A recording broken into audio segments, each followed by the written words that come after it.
தமிழ்நாடு பொதுமேடை நேயர்களுக்கு வணக்கம். இன்றைக்கு நம்மளோட அரசியல் பேசுவதற்காக தோழர் ஏகே இணைந்திருக்கிறார். தோழர் வணக்கம்.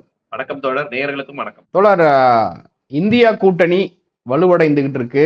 நாடாளுமன்ற தேர்தல் சூடுபிடிக்கிட்டு இருக்கு. இந்த நேரத்துல இந்தியா கூட்டணி ஆல்மோஸ்ட் 90% தொகுதி பங்கீடுகளை கூட்டணி கட்சிகளோடு நிறைவு செய்து அறிவிச்சிட்டாங்க. மகாராஷ்டிரா, தமிழ்நாடு, பீகார், இன்னும் பல மாநிலங்கள்ல தொகுதி பங்கீடு நிறைவு செஞ்சாச்சு. ஆம் ஆத்மி பார்ட்டியோட நிறைவு செஞ்சாச்சு. அகிலேஷ் யாதவோட நிறைவு செஞ்சாச்சு. Almost complete.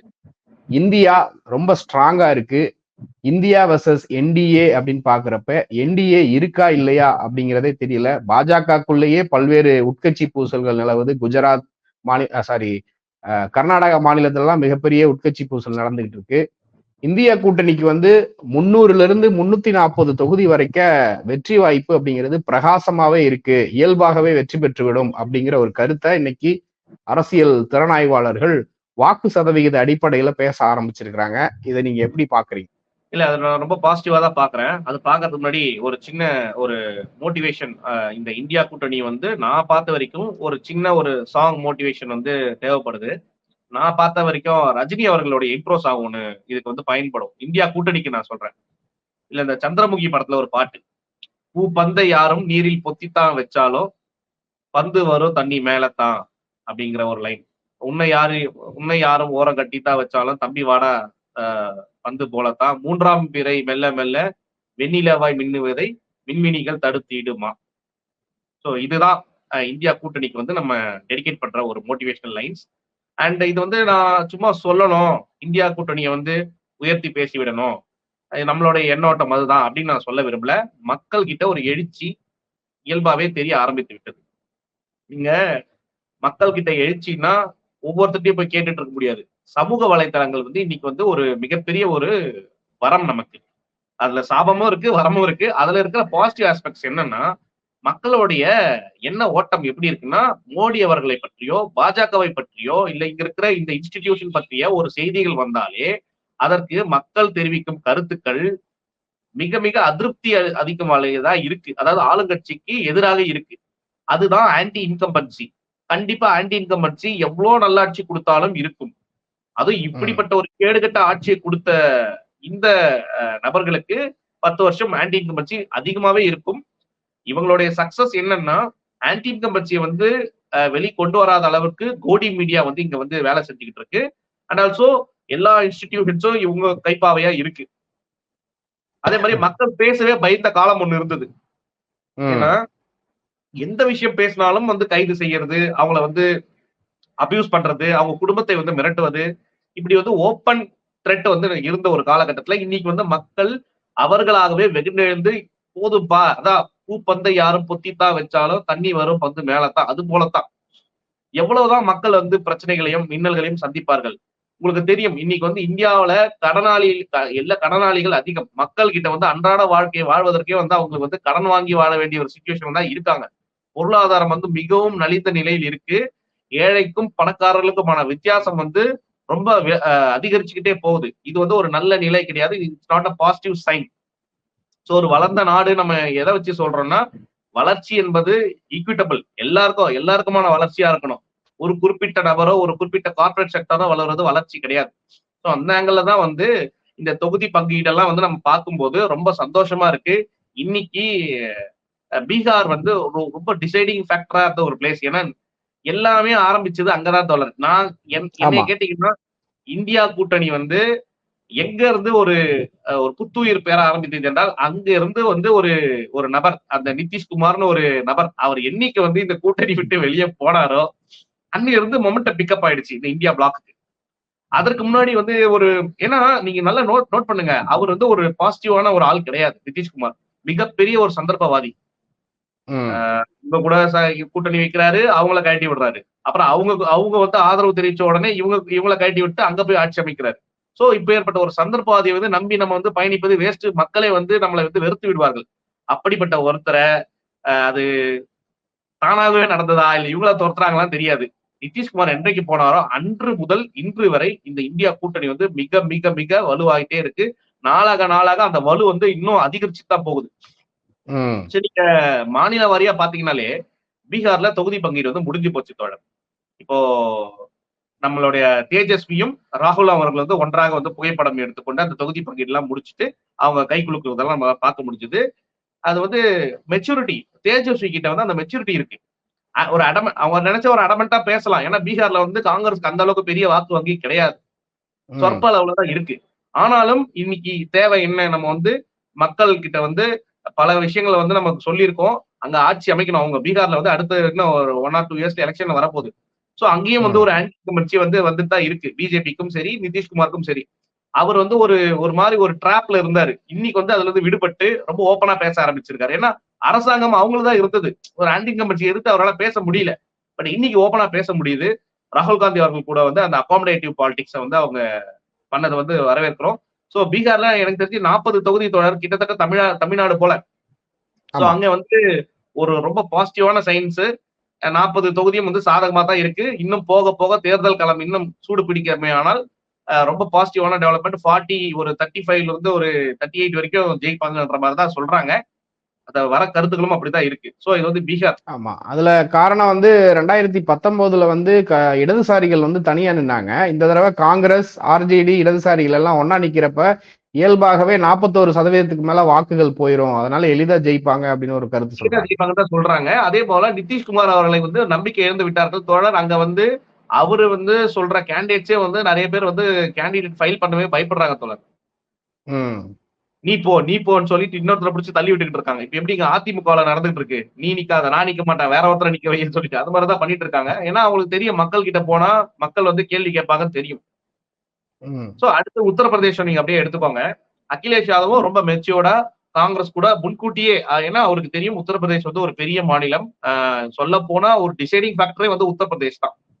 சோ ரொம்ப முன்கூட்டியே வந்து அவங்க காங்கிரஸ்க்கு வந்து நாங்க 17 இடம் கொடுக்குறோம் அப்படின்னு சொல்லி அந்த ஒப்பந்தத்தை கையெழுத்து போட்டு இன்னைக்கு அவர் வந்து பிரச்சாரத்தை ஆரம்பிச்சிட்டார் தோழர். ஏன்னா உத்தரப்பிரதேசம் வந்து அவருக்கு வந்து இந்த எலெக்ஷனோட முக்கியத்துவம் அவருக்கும் தெரியும். ஏன்னா போன எலெக்ஷன்லயே வந்து அவங்களுடைய ஒற்றுமையின்மை தான் வந்து பிஜேபி அங்க ஜெயிக்க வச்சது. மாயாவதியும் அகிலேஷ் யாதவும் நாங்க தேர்தல் முடிவுகள் வந்த பின்னாடி சொல்றோம் அப்படின்னு சொன்னாங்க. மக்கள் கிட்ட எப்பவுமே எங்க சாலிடான ஒரு லீடர் இருக்காங்கன்னு தெரியுறாங்களோ அங்கதான் மக்கள் வாக்களிப்பாங்க. இப்ப இந்தியா பிளாக் வந்து யுனைடெட் பிளாக், சரிங்களா? நிச்சயம் அங்க ராகுல் காந்தி இருக்காரு, இன்னும் நிறைய எமினன்ட் லீடர்ஸ் எல்லாம் இருக்காங்க. மக்களுக்கு ஒரு நம்பிக்கை வரும். ஓகே, இந்த கூட்டணியால பிஜேபி வந்து வீழ்த்த முடியும்ன்ற நம்பிக்கை வரும். இப்ப வந்து வாக்களிப்பாங்க. சோ அந்த விஷயத்தை செய்த திரு அகிலேஷ் யாதவ் அவர்களுக்கு வந்து நம்ம வாழ்த்துக்கள் தோழர். அவரும் வந்து வெற்றி நடை தான் போட போகிறார். என்னை கேட்டா வந்து ஒரு 20 தொகுதி தான் ஜெயிக்கும்னு சொல்றாங்க பிஜேபி. அங்க அந்த 80ல ஒரு 20ல இருந்து 25 தான் ஜெயிக்கும்னு சொல்றாங்க. ஏன்னா ஓட் பர்சன்டேஜ், ஏன்னா எம்எல்ஏ எலெக்ஷன்லயே பாத்தீங்கன்னா அகிலேஷ் யாதவுக்கு ரொம்ப மேசிவா ஓட் பண்ணிருக்காங்க. இப்போ என்னன்னா மாயாவதியோட ஓட் தான் வந்து இழுபறியா இருக்கு. மாயாவதி வந்து என்ன முடிவு எடுக்கிறாங்க அப்படிங்கிறது, ஏன்னா அந்த அம்மா எப்ப வேணாலும் முடிவை மாத்திக்கும். ஆமா, அங்க உத்தரப்பிரதேசத்துல விவசாயிகளுடைய பிரச்சனையும் இளைஞர்களுடைய இந்த வேலை வாய்ப்பின்மை பிரச்சனையும் பெரிய கீ விஷயமா பிளே பண்ணணும்னு சொல்றாங்க. ஆமா, அதெல்லாம் அந்த டேட்டாலாம் நம்ம நிறைய பார்த்துட்டோம். சோ அங்கேயும் வந்து ஒரு 60 தொகுதி கிட்ட வந்து இந்த கூட்டணி இந்தியா பிளாக் வந்து ஜெயிக்கிறதுக்கான அதிக வாய்ப்புகள் இருக்கு தோழர். அண்ட் இன்னொன்னு, அரவிந்த் கெஜ்ரிவாலோடைய அரெஸ்ட் வந்து அந்த பார்டர் ஸ்டேட்ஸ், அங்க உத்தரப்பிரதேசல இருக்கிற அர்பன் ஏரியாஸ், அர்பன் ஓட்டர்ஸ் எல்லாம் இருப்பாங்க இல்லையா, இந்த பார்டர் ஸ்டேட்ஸ், டெல்லி கூட பார்டர் ஷேர் பண்ற அந்த இடங்கள் எல்லாமே கூட வந்து ஒரு added advantage for India block. அதன் பிறகு இந்த அரவிந்த் கெஜ்ரிவால் சொன்ன உடனேதான் சிஏஏ விஷயத்துல வந்து எல்லா கட்சிகளும் வேற மாதிரி கருத்துக்கள் சொல்றப்ப அரவிந்த் கெஜ்ரிவால் தான் வேற மாதிரி ஒரு பால் போட்டாரு. இந்தியால இருக்கிறவனுக்கே வேலை இல்லை, இவங்களுக்கே வீடு இல்லை அப்படிங்கன்னா வெளிநாட்டுல இருந்து கொண்டு வந்து அவங்களுக்கு எல்லாம் வீடு வாசல்லாம் யாரு கொடுப்பா, யாரு வேலை வாய்ப்பு உருவாக்கி கொடுப்பா, பாஜக காரன் வீட்டுல போய் தங்க வைப்பானான்னு ஒரு கேள்வி கேட்டாரு. கரெக்ட் தான். இவனுக்கு தோழர் இங்க இருக்கிற எதிர் வீட்டுக்காரன் பிளாட்லயே போய் உச்சா அடிக்கிறவன் பிஜேபி காரன். இவனுங்க வந்து சிஏ சட்டத்தை வந்து அமல்படுத்துறதா இருக்கிறதுலே மிகப்பெரிய காமெடி. சரி, அவர் சொல்றது அது ஒரு பக்கம். நம்ம இந்த பாலிடிக்ஸ் இதுக்குள்ள போயிடலாம், இந்த ஓட் பாலிடிக்ஸ்குள்ள போயிடுவோம். அடுத்து பாத்தீங்கன்னா குஜராத்லயும் இவங்க ஏன் அரவிந்த் கெஜ்ரிவால் பார்த்து பயப்படுறாங்கன்னா, குஜராத்லயும் வந்து அவங்களுக்கு சாதகமா இருக்கு. காங்கிரஸ் மற்றும் அரவிந்த் கெஜ்ரிவாலோட கூட்டணி வந்து டெட்லி அங்க. ஏன்னா காங்கிரஸ் வந்து 2017-18 காலகட்டத்திலேயே வந்து ஆட்சியை பிடிக்கிற மாதிரி தான் இருந்தாங்க. நூலிலைவுல வந்து ஆட்சியை வந்து தவற விட்டாங்க. அதன் பிறகு அடுத்த எலெக்ஷன்ல ஆம் ஆத்மி பார்ட்டியும் கணிசமான ஓட்டு வங்கியை வந்து அவங்க வந்து அங்க உருவாக்கிட்டாங்க. இப்ப இது ரெண்டும் சேரும் போது அங்க ஒரு பயம். இன்னொன்னு, குஜராத் வந்து பிஜேபி வந்து அவங்களுடைய கோட்டை, அவங்க அது அவங்களோட பிரைடு. குஜராத்ல தோத்துட்டா வந்து எனக்கு தெரிஞ்சு மோடி எல்லாம் வெளியே வரமாட்டார், தலை காட்ட மாட்டாருன்னு நினைக்கிறேன். ஏன்னா தோழர், இவ்வளவு ஒரு ஆணவத்துல பேசி இவ்வளவு வாய்ஸ் விடாது. என்னன்னா பார்லிமெண்ட்ல வந்து யாரும் சவால் விட மாட்டாங்க தோழர். மோஸ்ட்லி பார்லிமெண்ட்ல டெவலப்மெண்டல் விஷயங்கள் தான் பேசுவாங்க. என் அரசு பாத்தீங்களா எப்படி செஞ்சது, நான் எவ்வளவு வெல்ஃபேர் திட்டங்களை கொடுத்ததுக்க பாத்தீங்களா, என் அரசு பத்தி யாராவது குறை சொல்ல முடியுமா, நான் எவ்வளவு மக்களுக்கு செஞ்சிருக்கேன் தெரியுமா, இப்படிதான் பேசுவாங்க. இவர் என்ன பேசுறாரு, 400 இடத்துல ஜெயிப்போம் அப்படின்னு பேசுறாரு. என்ன இல்ல செட் பண்ணிட்டீங்களா 400 இடத்துல ஜெயிக்கிறதுக்கு? இவர் வந்து ஒரு வேகத்துல கூட பேசியிருக்கலாம். அவர் பேசுற அந்த நேரத்துல ஒரு கான்பிடன்ஸ்ல கூட பேசியிருக்கலாம். இன்னைக்கு களம் அதுவாக இருக்கா? இல்ல. அதனால என்ன பண்றாங்கன்னா, எங்க போனாலும் மக்கள் கிட்ட அவங்க மைண்ட்ல ரெஜிஸ்டர் பண்றாங்க. 400 சொல்லு, 400 சொல்லு, 400 சொல்லு, 400 ஜெயிப்பேன்னு சொல்லுங்க அப்படின்னு சொல்லிட்டு. ஆக்சுவலா அது ரியாலிட்டி கிடையாது. ஒண்ணுமே செய்ய மாட்டேன், வெறும் 400 ஜெயிச்சிரோம்னா எப்படி தோழர்? 400 ஜெயிக்கிறாங்கன்னா அது ஜனநாயகமே கிடையாது. சர்வாதிகாரத்துல மட்டும்தான் 400 சீட் வந்து பாசிபிள். ஜனநாயகத்துல ஏன்னா இது வந்து பல்வேறு தரப்பட்ட மக்கள் இருக்காங்க. என்ன காசு, என்ன பர்பஸ்க்காக உனக்கு வாக்களிப்பாங்க சொல்லுங்க? நீங்க என்ன பண்ணிட்டீங்க? அப்படியே ஒவ்வொரு வீட்லயும் வந்து தேனாரும் பாலாரும் ஓடுதா? இல்லையே. அவனுக்கு 1008 பிரச்சனை இருக்கு. இல்லாத பிரச்சனை எல்லாம் கூட நீங்க தான் உருவாக்கி வச்சீங்க. ஜிஎஸ்டி, டிமானிட்டைசேஷன், இதெல்லாம் வந்து தவறான கையாண்டது, கொரோனாவோட கையாடல், இதெல்லாமே நீங்க பண்ண விஷயங்கள் தான். வெள்ளத்துக்கு நிவாரண நிதி கொடுக்காம அலக்கழிச்சது, இதெல்லாமே நீங்க பண்ண வேலை தான். சோ குஜராத்தும் வந்து உங்களுக்கு காலி. அடுத்து பஞ்சாப் எடுத்துக்கோங்க, சொல்லவே தேவையில்ல. ஆல்ரெடி வந்து அந்த எம்எஸ்பி வந்து இங்க கொடுக்குறேன்னு சொல்லி அவங்களை ட்ரிகர் பண்ணி விட்டு இன்னைக்கு அவங்க போராடிக்கிட்டு இருக்காங்க. நம்மளுடைய போக முடியாத சூழ்நிலை, நம்மளோட தோழர்களே போக முடியாது. நீங்க பாத்துப்பீங்க.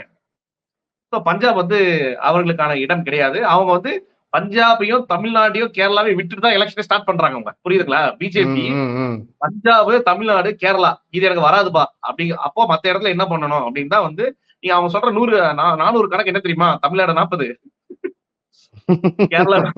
கேரளா ஒரு 20, 60, பஞ்சாப்ல ஒரு 20, 25 சம்திங். சோ இந்த 80 எங்களுக்கு இல்லப்பா அப்படின்னு சொல்லிட்டு அவங்க ஸ்டார்டே பண்றாங்க. சோ அவங்களுக்கு புரியுது. இப்ப பஞ்சாப், ஹரியானால எல்லாம் போனா இங்க வந்து நமக்கு வாக்களிக்க மாட்டாங்க மக்கள். ஏன்னா அங்க விவசாயிகள் பெரும்பாலும் விவசாயிகள். பஞ்சாப், ஹரியானா, டெல்லி, கோவா, குஜராத் இது எல்லாத்தையும் சேர்த்தாலே 58 தொகுதி வரும். இதுல எது எவ்வளவு வரும்னு நீங்க நினைக்கிறீங்க? உங்க கால்குலேஷன் என்ன? நான் சொல்றேன் பாருங்க. யூபியில வந்து பாத்தீங்கன்னா 80 தொகுதி இருக்கு. மகாராஷ்டிரால வந்து 48. அந்த 48லயும் இப்ப வந்து சாதகமான விஷயம் என்னன்னா எல்லாம் ஒன்றிணைஞ்சிட்டாங்க. இப்போ ஏக்நாத் ஷிண்டே வந்து ஏக்நாத் ஷிண்டே வந்து மக்கள் கிட்ட ஓட்டு கேட்டு சிஎம் ஆகல. நல்லா தெரிஞ்சுக்கோங்க. அவர் வந்து எடப்பாடி மாதிரி ஒரு விபத்து சீஃப் மினிஸ்டர். இப்ப அவர் ஓட்டு கேட்க போகும்போது அவருக்கு யதார்த்தம் என்னன்னு புரிஞ்சிருக்கும். சோ அங்க மகாராஷ்டிராலயும் வந்து கொஞ்சம் படித்த சமுதாயம், அது படித்த சமூகம், அவங்களும் வந்து அந்த மராத்தா பிரைடுங்கிற விஷயத்திலயும் வந்து பார்ப்பாங்க. அவங்களும் வந்து மோடியை வந்து அந்த அளவுக்கு வந்து ஆதரிச்சிட மாட்டாங்க.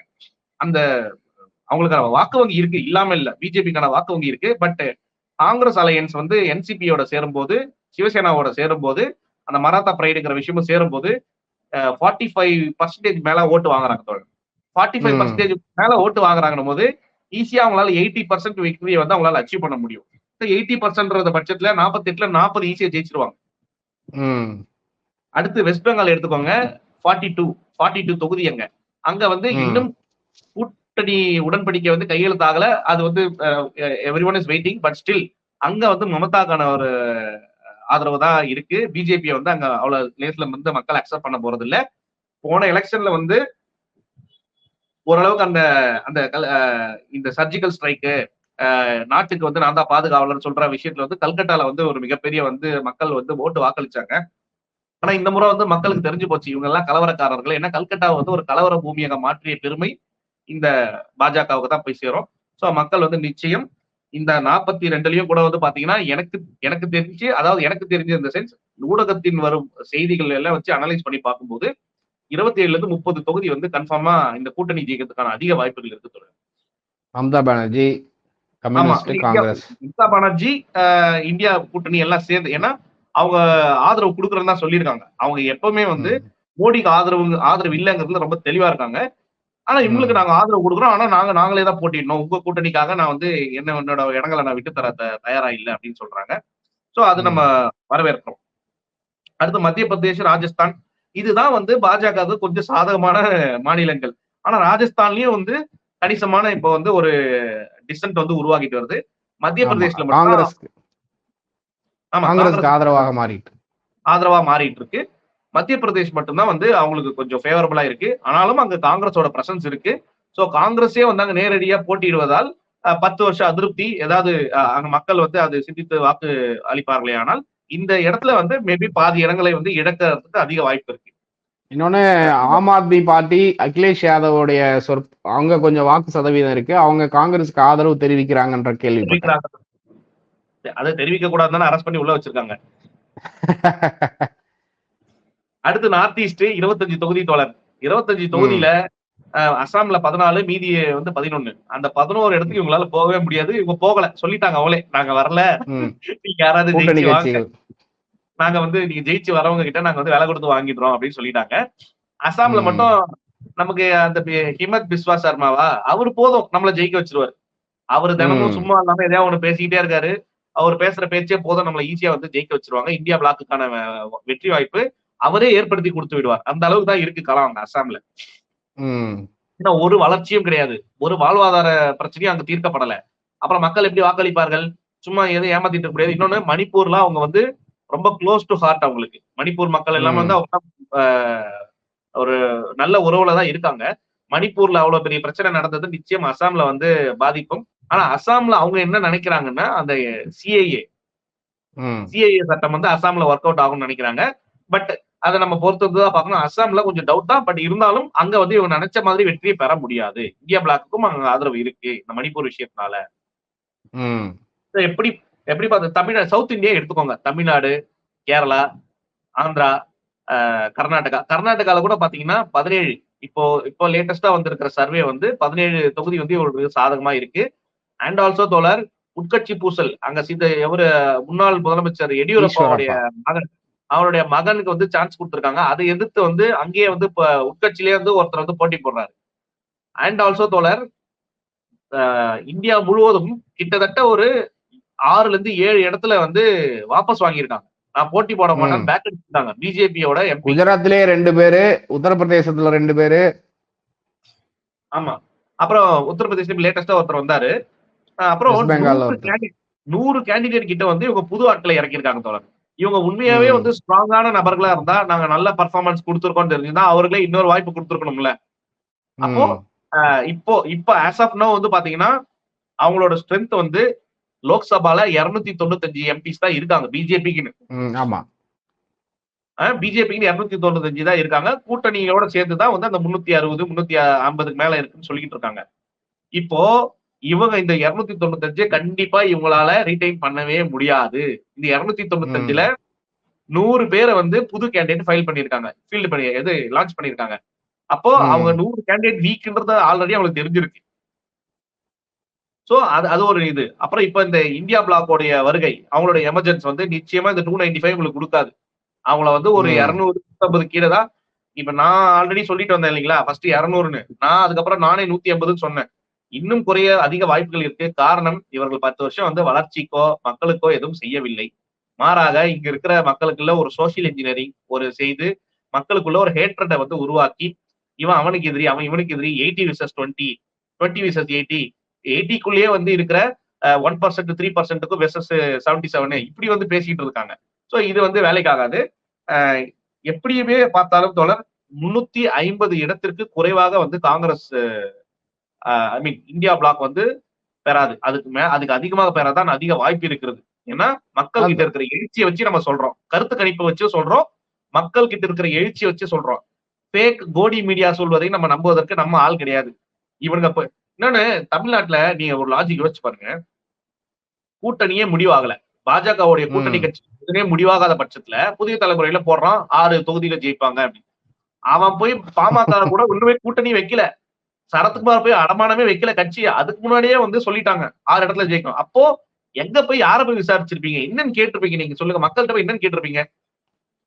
இதெல்லாமே வந்து தமிழ்நாட்டுல இவங்களுக்கான ஒரு ஓட்டு வங்கி இருப்பதாகவும், திமுகவுக்கு அடுத்து நாங்க தான் அப்படிங்கிற நேரட்டிவை செட் பண்றதுக்காகவும் இங்க சில ஊடக புரோக்கர்ஸ் இருக்காங்க, சில ஊடக மீடியாஸ் இருக்கு, பெய்டு புரோக்கர் மீடியாஸ் எல்லாம் இருக்கு.